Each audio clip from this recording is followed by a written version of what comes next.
Hi friends, எல்லாரும் எப்படி இருக்கீங்க? இது சனிக்கிழமையோட டே இன் லைஃப் ஃபுல் வீடியோ தான். வாங்க வீடியோக்குள்ள போகலாம். அதுக்கு முன்னாடி நம்ம வீடியோக்கு ஒரு லைக் போட்டுட்டு பாருங்கள். நேற்று நல்லபடியாக ஃபங்க்ஷன் முடிஞ்சா. என்ன function already video channel update பண்ணியிருக்கேன், செக் பண்ணிக்கோங்க. காலையில் ரொம்ப சோம்பேறியாக தான் இருந்தது. எந்திரிச்சதும் வெளியில் கொஞ்சம் நேரம் உட்காந்துட்டு அதுக்கப்புறமே வேலை பார்க்க ஸ்டார்ட் பண்ணி கொஞ்சம் வேலை இருந்தது, அதெல்லாம் முடிச்சுட்டு சாப்பாடு தானே எடுத்து கிச்சன் சைடு போனேன். இப்போ தான் சாப்பாடே வச்சுருந்தாங்க. சரி, ஓகே, இன்னும் கொஞ்சம் லேட் ஆகும் அப்படின்னு கொஞ்சம் வேலை இருந்தது, கொஞ்சமாக பெரிய வேலையாகவே இருந்தது. ஃபங்க்ஷனுக்கு சமைச்ச பாத்திரம் ஃபுல்லாக நிறையா கிடந்தது. அம்புட்டு அண்டா தண்டி இருக்கா. அண்டா தண்டியாவது பரவாயில்ல, சரியான வெயிட்டு தூக்க முடியாமல் நான் அக்கா பெரியக்கா அத்தாச்சி எல்லாமே தூக்கி பக்கத்துலேயே ஊரணி இருக்கிறனால கொஞ்சம் கழுவுறதுக்கு ஈஸியாக இருந்தது. அத்தாச்சி எல்லாருமே விளக்கி வச்சாங்க. நானும் அக்கா வந்து போட்டு மாங்குன்னு கழுவிட்டு இருந்தோம். வேலை அதிகமாகவும் கஷ்டமாகவும் இருந்தாலும் நான் அத்தாச்சி எல்லாருமே நல்லா ஜாலியாக கலாச்சிட்டு வேலை பார்த்ததுனால கொஞ்சம் நேரம் போனதும் வேலை கஷ்டமாகவும் தெரியல. இந்த டைம் இந்த வடிவேல் காமெடித்தால் அவங்க கைப்பட்டதும் பாத்திரம் பலன்னு ஆயிடுச்சுல, அந்த காமெடியை வச்சு தான் ரொம்ப நேரமாக கலாச்சிட்டு இருந்தேன் எல்லாரையும். காலையில் தூங்கி எந்திரிச்சதுலேருந்து தாத்தா தாத்தா தாத்தான்னு என் செல்லமையை எங்கள் அப்பாவை விடவே இல்லை. அப்பா ஊருக்கு விட்டுட்டு போனாலும் விட்டுட்டு போயிடும் அப்படின்னு பின்னாடியே திரிஞ்சிட்டு இருந்தான். இங்கிட்டு போனால் இங்கிட்டு போகிறான், அங்கிட்டு போனால் அங்கிட்டு போகிறான். ரொம்ப நேரமாக ஃபன் பண்ணிகிட்டு இருந்தான் என் செல்லமையை. அவங்க தாத்தா அவங்க அம்மாச்சின்னா அவனுக்கு அவ்வளோ பிடிக்கும். அதனால் ரிசப்ஷன் ஃபங்க்ஷனுக்கு வச்சுருந்த அந்த டெக்கரேஷன் எல்லாமே எடுத்துகிட்டு இருந்தாங்க. இந்த டெக்கரேஷன் எடுக்கும்போது தான் நம்ம வீட்டில் நம்ம வீட்டில் ஒரு ஃபங்க்ஷன் முடிஞ்சிருச்சு அப்படின்னு ஒரு வெறிச்சோடியாக ஃபீல் ஆகும். பயங்கரமான பசி. ஏன்னா காலையில் வேகமாகவே சாப்பிட்டுட்டு தூங்கியாச்சு. அதனால் காலையில் வேகமாகவே பசிச்சிருச்சு. கிச்சன் சைடு வந்து பார்த்தா எந்த இதுவுமே இல்லை, சாதம் மட்டும்தான் இருந்தது, எந்த இதுவுமே இல்லையா. எங்கள் அப்பாவுக்கும் பசி தாங்க முடியாது. எங்கள் அப்பாவே இறங்கி வாங்கடா எல்லாமே நம்மளே செய்யலாம் அப்படின்னு சொன்னாங்களா. சரி, ஒரு பக்கம் தக்காளி வெங்காயம் கட் பண்ணுறது, நானும் பெரியக்காவும் சிக்கன் வாங்கிட்டு வந்து உப்பு கறி போடலான்னு சொன்னாங்க. அதுக்கு காஞ்ச மிளகா நிறையா வேணும்ல அப்படின்னு செஞ்சுட்டு இருந்தேன். எங்கள் மாமா நிறைய எண்ணெயை ஊற்றிட்டாரு போல். எங்கள் அப்பா தான் போட்டு அடுப்பு கிண்டிக்கிட்டு ஊற்றி கிண்டிக்கிட்டு வற்ற வச்சுக்கிட்டு இருந்துச்சு எண்ணெயை ஃபுல்லாக. பட் உப்பு கறி எப்படி போட்டாலும் மை ஃபேவரட் தான். செம்ம டேஸ்ட்டாக இருக்கும். என்ன காரம் தாயாக பயங்கரமாக இருந்தது. நேற்று வச்சுருந்த கெட்டி குழம்பு இந்த மிச்சம் மீதி கூட்டெல்லாம் போட்டு சூடு பண்ணி கொடுப்பாங்களா, அப்பா பயங்கர டேஸ்ட்டாக இருக்குது. அந்த பழைய வெஞ்சரம் எனக்கு ரொம்ப பிடிக்கும். பட் நான் அந்த மிளகா ஊறுவா மிச்சம் இருக்கும், என் வீட்டுக்கு எடுத்துகிட்டு வரலான்னு பார்த்தேன். பட் அது ஃபங்க்ஷன் அன்னைக்கே முடிஞ்சு போச்சு போல். காலை சாப்பாடு நல்ல வேலையாக முடிஞ்சு போச்சா. 2 நாளாக நல்லா ஃபங்க்ஷன் சாப்பாடாக சாப்பிட்டுக்கிட்டு என் வீரா ரொம்ப டயர்டாக தூங்கிட்டு இருந்தான். வீரா ஆல்ரெடி சொல்லிட்டல, என் ரோசி பிள்ளை, என் அழகு பிள்ளையோட பிள்ளை. இவன் ரொம்ப சமத்து. சாப்பிட்டு முடிச்சுட்டு வெளில வந்தால் ஐஸ் வந்துச்சா. ஐஸ் கடை அண்ணனுக்கு நல்லா வியாபாரம். எல்லாருக்குமே ஐஸ் வாங்கி கொடுத்துட்டு நம்மளே சாப்பிட்டுட்டு. அக்கா வீட்டில் தென்னை மரம் நிறையா, 4-5 தென்னை மரம் இருக்குது. அதில் தேங்காயும் இருக்கும். அதனால் சரி இளநீ இருந்துச்சா, சின்ன மச்சான இளநீ கேட்டோமா, அவங்க பறித்து கொடுத்தாங்க. எந்த சைடு வெட்டணுன்னே தெரியாமல் என் பெரிய கதை மாற்றி போட்டு வெட்டிக்கிட்டு இருந்தா. அருவாவும் சரியான மொட்டை அருவாவும் இருந்தது. ஒரு அருவா சமைக்கிறதுக்கு எடுத்துகிட்டு போயிட்டாங்களா, பழைய அருவா வெட்டவே முடியல. அப்புறம் அந்த அண்ணன் தான் வாங்கி வெட்டினாங்க. எனக்கு அந்த இளநிலே ரொம்ப பிடிச்சது அந்த வழுக்க அப்படின்னு சொல்லுமா, பிஞ்சு தேங்காய், அதுதான் ரொம்ப பிடிக்கும்.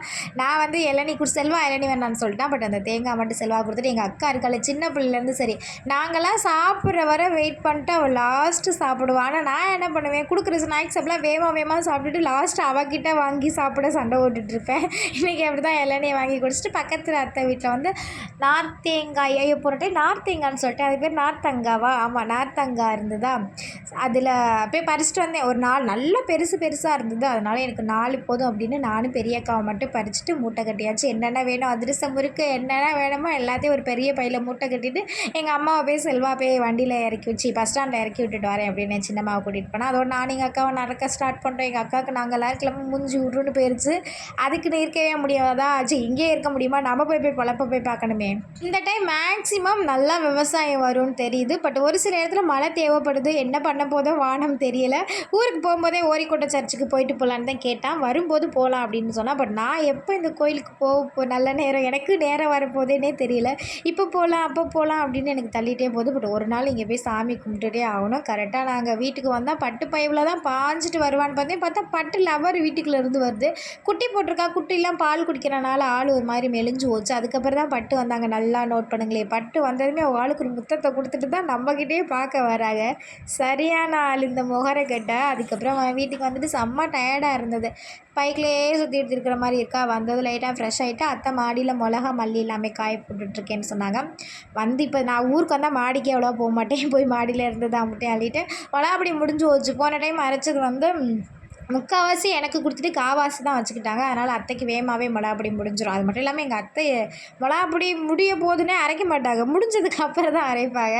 அவங்க 2 நேரம் அப்படியே மிளகாப்பொடி அரைக்க போயிட்டாங்களா, அவங்கள அனுப்பி வச்சுட்டு நம்ம வெள்ளிச்சியோட புள்ள நல்லா புச்சு புச்சுன்னு வளர்ந்துருக்காளா, போய் பார்த்துட்டு வந்து நல்லா பந்து மாதிரி திரிஞ்சான். அவனை கொஞ்சம் நேரம் பார்த்து கொஞ்சிவிட்டு திருப்பி வீட்டுக்கு வந்துட்டு வீட்டில் ரொம்ப துணி இருந்தது. சென்னையிலேருந்து வந்ததுலேருந்து 2 நாள் நல்லா ஊர் சுற்றிட்டே திரியிறேம்மா, துணியெல்லாம் நிறையா இருந்தது. அம்புட்டு துணியை பேக்லேருந்து எடுத்துகிட்டு அப்படியே துவைக்க ஊற வச்சாச்சு. அப்புறமாட்டி கொஞ்சம் நேரத்துக்கு அப்புறம் துவைச்சிக்கலாம் அப்படின்னு அப்படியே கோழியெல்லாம் இருந்தாங்களா, அவங்களுக்கு இறையெல்லாம் அள்ளி போட்டுட்டு, ஏன்னா நாளைக்கு இதில் ஒன்று நம்ம வெட்டுவோமா, ஆமாம் சாப்பிடுவோம். அதனால் இப்போ சாப்பிட்டு நல்லா தெம்பாக அவங்க இருக்கட்டும், நாளைக்கு நம்ம சாப்பிட்டு தெம்பாக இருக்கலாம் அப்படின்னு கொஞ்சம் குட்டி குட்டி வேலை இருந்தது. கொஞ்சம் வீடு வாசல்லாம் கூட்டி விட்டு கொஞ்சம் கிச்சனையும் க்ளீன் பண்ணிவிட்டு இந்த வேலையை முடிச்சுட்டு துணியையும் துவைச்சிலான்னு பார்த்தேன். அதுக்குள்ளே எங்கள் அத்தை செல்வா பக்கத்தில் தானே மிளகா மல்லி சன்னவழியில் போய் அரைச்சிட்டு வந்துட்டாங்க. அத்தை ஏதோ எதுக்கும் தேவைப்படுது அப்படின்னு ஃபோட்டோ எடுத்துகிட்டு வந்தாங்க, வந்து காட்டிகிட்டு இருந்தாங்க நல்லா இருக்கா அப்படின்னு.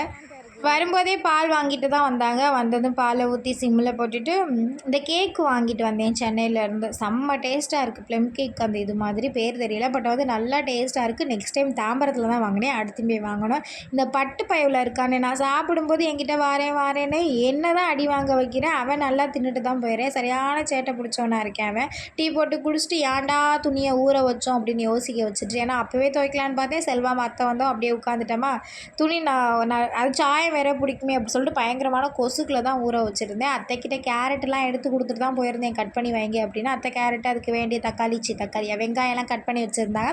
அப்படியே நம்மளும் கேரட்டு பொரியல், அப்புறம் வந்து ரசம் தான். இன்றைக்கி ரசம் செம்ம டேஸ்ட்டாக இருக்குது அப்படின்னு செல்வா புகழ்ந்துட்டு இருந்தான். பட் வந்து கேரட்டு நல்லா நான் சமைப்பேன் அப்படின்னு தான் சமைக்க சொன்னால், பட் கேரட்டு நல்லா இல்லை, பட் ரசம் நல்லா இருந்ததா. எல்லாருமே நல்லா சாப்பிட்டுட்டு எப்போதும் மாதிரி தான் இருக்கிற பாத்திரத்தை ஃபுல்லாக கிச்சனில் போட்டு எல்லாமே கழுவிட்டு லைட்டாக கிச்சனையும் க்ளீன் பண்ணியாச்சு. அத்தை இதுக்கப்புறம் சீரியல் தான் அவங்க அப்படியே பார்த்துட்ருப்பாங்க. நானும் செல்வா வெளியில் உட்காந்து, எங்கள் வீட்டுக்குள்ளே டவர் கிடைக்காதா, வெளியில் தான் டவர் கிடைக்கும். அவன் பிக் பாஸ் பார்த்துட்ருப்பான், நான் கமெண்ட்ஸ்க்கெலாம் ரிப்ளை பண்ணிகிட்ருப்பேன். அதுக்கப்புறமா தூங்க வேண்டியது தான். வீடியோ பிடிச்சிருந்தால் லைக் பண்ணுங்கள், மறக்காமல் நம்ம சேனலுக்கு சப்போர்ட் அண்ட் சப்ஸ்கிரைப் பண்ணிக்கோங்க. பாய் பாய்.